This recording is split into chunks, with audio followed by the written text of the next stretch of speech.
This man, self-made, okay? Had to go on Wheel of Fortune to win enough money to send himself to law school. Which would propel himself to become a lawyer, which would propel him to be one of the greatest agents to ever exist, which then leads him to being the president of the WWE, who just inked a 10-year, $5 billion deal with Netflix. Ladies and gentlemen, the president of the WWE, Nick Khan. Yay!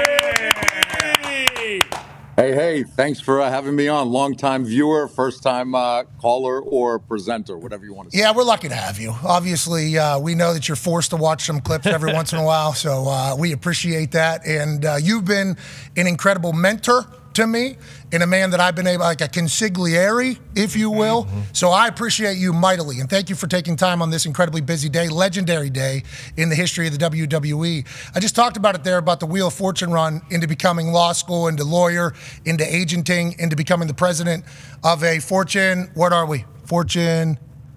Let's say we're Fortune 600, maybe. Pretty good. We're almost yeah, there. Pretty good. Whenever you're dealing with everything that's happening, okay, because since you got there in 2020, obviously there's been a transition. Vince McMahon, Kevin Dunn, kind of both stepping back. There's a sale, obviously, to the Endeavor Group. You create TKO. Then you're able to negotiate this $5 billion deal while all of this is happening.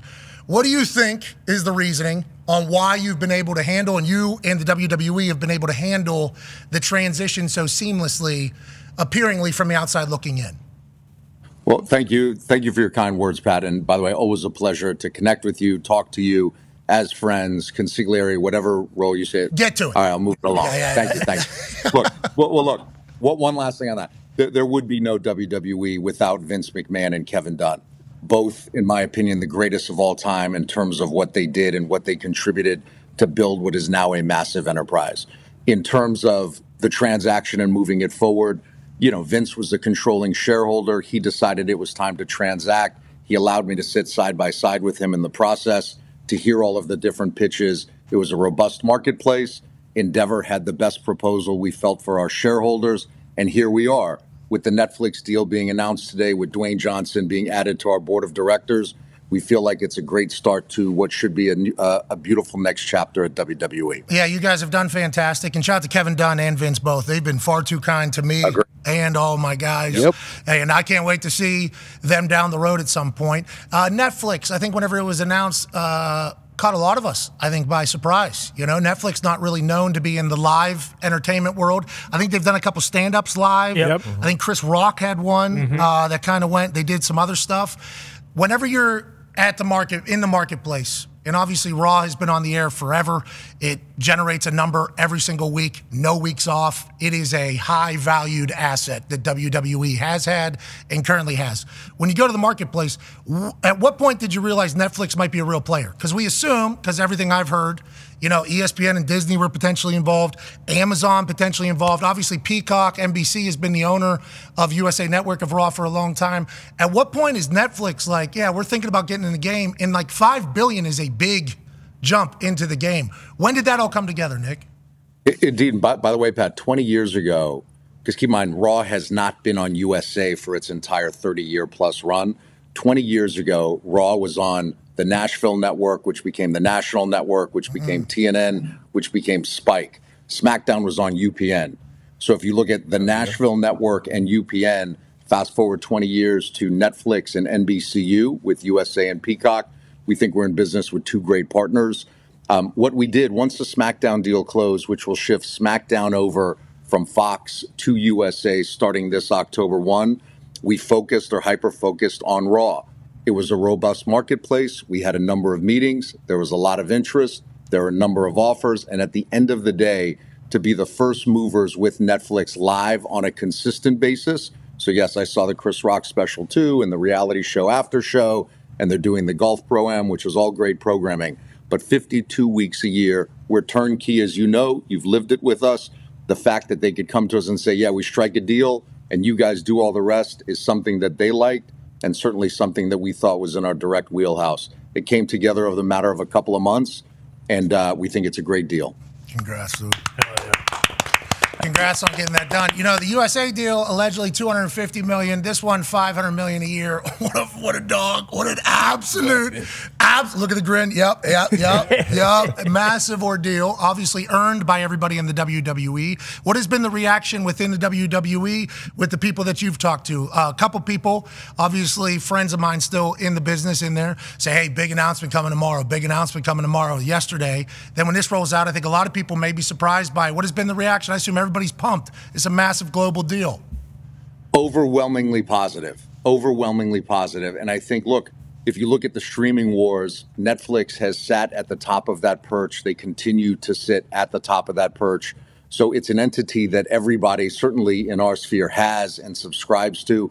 We think it's a great way to grow the WWE audience while growing the Netflix subscriber base. So overwhelmingly positive reaction from our force of colleagues who really make up the WWE, who all contributed to this deal, to friends and family who are texting me the same. Yeah, everybody's pumped for you, dude. You see the ringing of the bell? You're standing, hey, you're under the K. You saw it. Yeah, you saw it. You're under the K. Look at you. Good spot. Huh? Listen, as you know, I'm a man of the people. I'm just a public school kid and trying to take it all in. You know the drill. No, that's why it's so inspirational to watch you dominate, man. Absolutely. And I don't know, your name has been one that has been whispered by folks around business worlds. And whenever I had an opportunity to meet you a couple times, and I think we took a picture one of the first times I met with you, and maybe The Rock was even, it was me, The Rock, and Nick Khan in a photo, I think. And I walked away, and people were like, you were in a photo with Nick Khan? And I'm like, yeah, I was also with The Rock. And then the more I learned about you and your story, you're a dog, dude. You're one of the best we have in the United States of America. You need to know that. So from Vince McMahon, one of the greatest American dream stories, from a trailer park who was, abused as a kid, turning a company into a multi-billion public conglomerate, to a man that literally Wheel of Fortuned his way into an entire career. It's a beautiful thing over there, Nick. It really is. You should take that in sometime. I know you got a suit on and you got to do your shit, but you did it, dude, legitimately. It's kind of you to say, and look, just a little bit more about Vince, as you know, very, very rough upbringing, which you just talked about, to be able to hurdle himself to the heights that he got to and that he got all of us to. I'll always have admiration and respect for that. In terms of me, I just come to work every day like everyone else and try to move it forward. So I appreciate all the kind comments. Yeah, and you put your suit on, put your suit on. Hey, last question for me before the boys have a couple, and obviously they're all big fans, and you've been far too kind. This dude, escorted my wife into an arena because she didn't have a ticket or whatever. And then, a couple months later, Sam talks to Nick, and she goes, nice to meet you. And Nick goes, I was actually your chauffeur. No. President. This is true. Sam forgot about me. Yeah. That's how memorable it was that she forgot about me. No, that's how low-key you are. Yep. Always just head down, no big deal. I'm going to get out of here. The president of the company is walking through an arena right now. You and I have complimented each other a few times here. And I told you to shut up there earlier whenever you were doing it and get to the answer. But why do you think you and I have been, my record with suits is pretty documented at this point. Publicly, I assume behind the scenes as well. Why do you think you've been able to reach and connect with people? For instance, Ari Emanuel now, part of Endeavor that you are working alongside of, he was the guy. He was the agent. He's the super agent. He's the one in Entourage. And then everybody, the next generation of that was you. Why are you known as the super suit? Why do you get along? Why are you the guy you are, you think? Why is that the case? It's kind of you to say, look, I would say this to you, Pat. Again, very kind and generous of you to say. I would say that similar to you, I believe I'm a good listener. And in terms of quote unquote talent as it relates to you, it's one of the first things I said to you after we were at a wedding together, randomly 4, 5, 6 years ago, pre-COVID wedding. I don't want to bring up COVID as a subject here. Yeah, okay, Nick, enough. Enough, Nick. I was talking about the time frame. Enough, Nick. Jeez. Congrats to the Coonans, by the way. Yeah. Beautiful baby. Exactly. Hell yeah. Exactly. Yeah. David Coonan wedding, we were there, and I remember walking away from that because that was the first substantive in-person conversation I had with you. And I said to myself and others, I said, he's a tremendous listener. And you often don't find that with young folks who have had success and all of that. They want to talk to you about their success. You were not that way. I'd like to think in whatever success I'm perceived to have, I don't do that. Yesterday's yesterday. I start every day. The clock strikes midnight every day for a reason. It means whatever the highs were, whatever the lows were, that day's over, and you got to move it forward. Okay, well, you've done that phenomenally, and I appreciate what you just said there. You and Hunter, seemingly, Paul, the cerebral assassin, King of Kings. The game. You two are seemingly the people that are being talked about as currently directing the ship that is the WWE. Is that accurate? And how has that been now that you two are kind of doing that? Paul Levesque, the King of Kings, Triple H, he's Hunter. the one who introduced me to WWE. Hunter. He's the one who first introduced me. So when I was an agent, my prior profession, and I was trying to get into the WWE business, Paul had called me, unsolicited call, and this is when Tim Tebow had just gotten cut by the Patriots. Paul called me, he said, hey, I just want to introduce myself. My name is Paul Levesque. I said, oh, yeah, Triple H. I know who you are. I remember you as Terra Rising. Yes, his WCW. former wrestling name from WCW. Exactly. I said, I know who you are. He's like, oh, you know WWE? I said, yeah, I know WWE. I grew up a fan. I was an usher at WrestleMania 9 at Caesar's Palace. I said, what's going on? He said, hey, what do you think of Tim Tebow against the Big Show at whatever that WrestleMania was after the Patriots run? And I said, what are you thinking? He offered some financial terms. I called Tim at the time. What do you think? Tim and I had then a top secret private meeting, Tim Tebow, myself, Vince McMahon, Triple H in Anaheim, California, about that. Ultimately, it didn't happen. But Triple H and I remained in touch. And over time, he was the one who said to me, hey, I think Vince may want to meet with you. I think you told me you're going to be in Dallas this weekend. Dallas was where Raw was. I think you told me you're going to be in Dallas. That's good that you're going to be there, because if I told Vince you were flying in for the meeting, he'd say, don't do it. I may have to cancel. It's Raw, it's Raw, it's Raw. But I know you're going to be there. So plan on meeting with Vince. I went the night before because, of course, you don't want to go day of and be late and this and that. Nobody wants to hear the, hey, my flight was delayed nonsense. So I went. I sat in a hotel room. Paul called me. He said, Vince is ready to meet. I went to Vince's office, met with him. I pitched what I had to say. And we shook hands on a deal, and here we are. I love that. Hell yeah. Yeah, you're already going to be there, right? Yeah. Yep, going to be there. Yep, going to be in Dallas. Live in L.A. full time, but need you tomorrow in Dallas. Need you to do this. How about Vince, dealing with Vince? What a wild thing. It's awesome. I've talked about this before, and you tell me if you feel the same way. So humans, much like dogs, can sense how you're acting towards them. So, like, if you go into a room with a dog that has actual canines and you act scared, that dog is going to treat you like a little bitch. That is how that dog is going to treat for the rest of the time that you're in that house. But if you present yourself confidently and comfortably, the dog will act the same way in a court. I think there's some humans that are like that. I think there is humans that are at the top of the food chain and have been business-wise and are very sharp and smart and calloused and have been there, that if you they can sense fear almost. And I feel if you go in confident and comfortable, that sets the tone for the whole conversation. I assume you feel the same way. And I did that with Vince one time.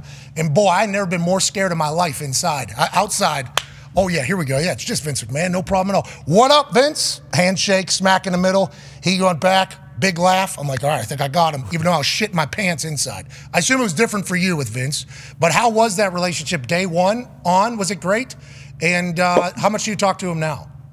By the way, if I remember correctly, there was a moment in time where you were looking around for your show, what you wanted the home of it to be. Yeah. There were a number of different suitors. I believe you sent Vince and I both a text saying, hey, this one enterprise, they're not responding quickly enough.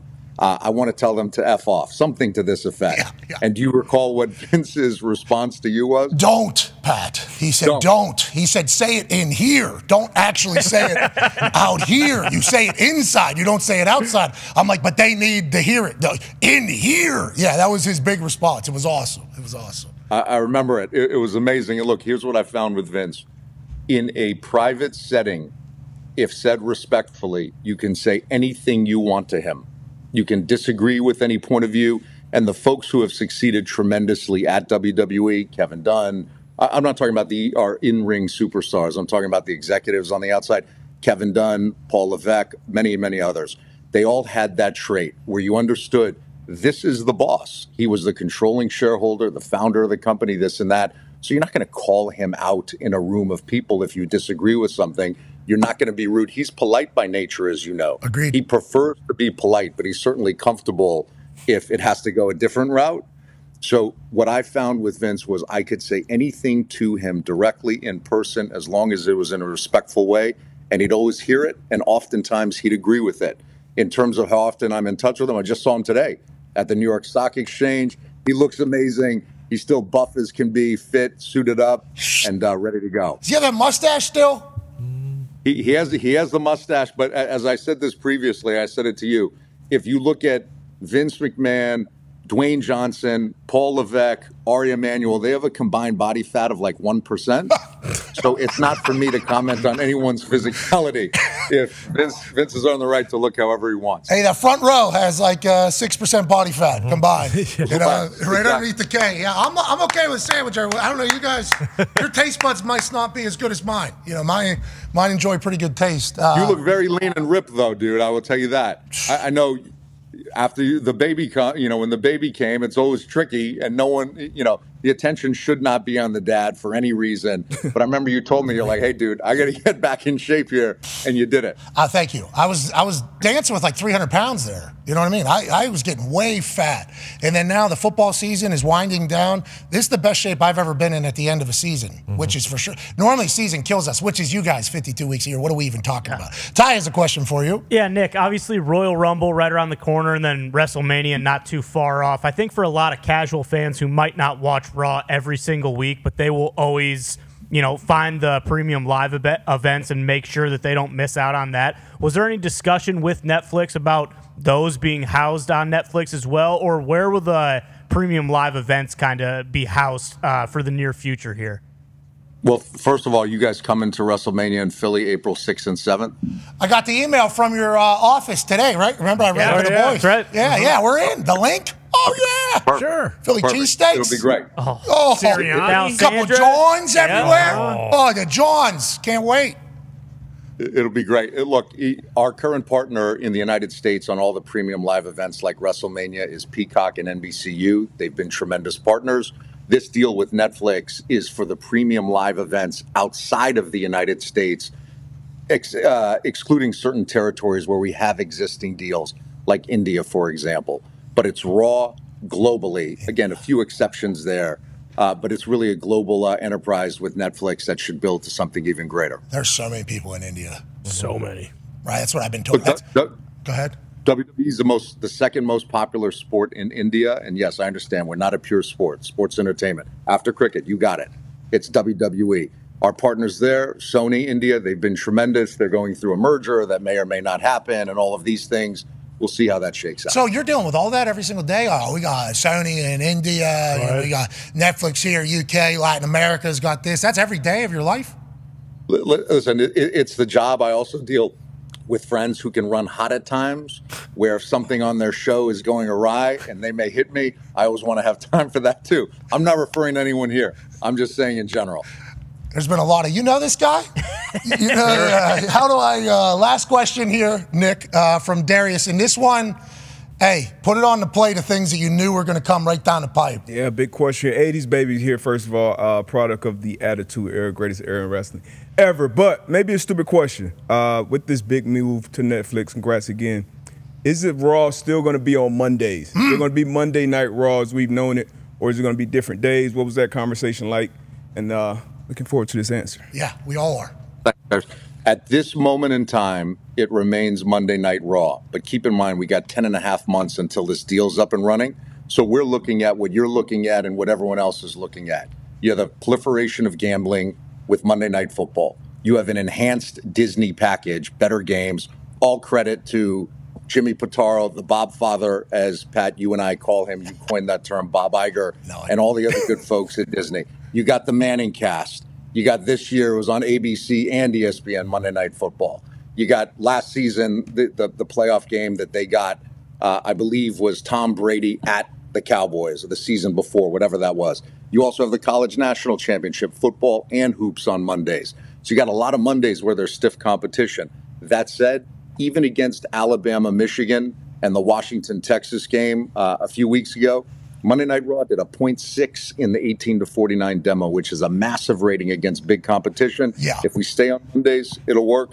If we move it to a different day, we think it'll work too. Such a babyface promo right there. Yeah. Listen, here's all these other things. You hear these stats? Also, just still at a 0.6 if you need to hear it. I'm excited that you're taking all that into consideration, obviously, as football people that have a football show. So we're also massive WWE fans. I've said it numerous times. The only thing I watched growing up was literally football and wrestling, WWE. So to be a part of your world every once in a while with how kind you guys have been to me. Very grateful. Thank you for making time today. Congrats on all the success.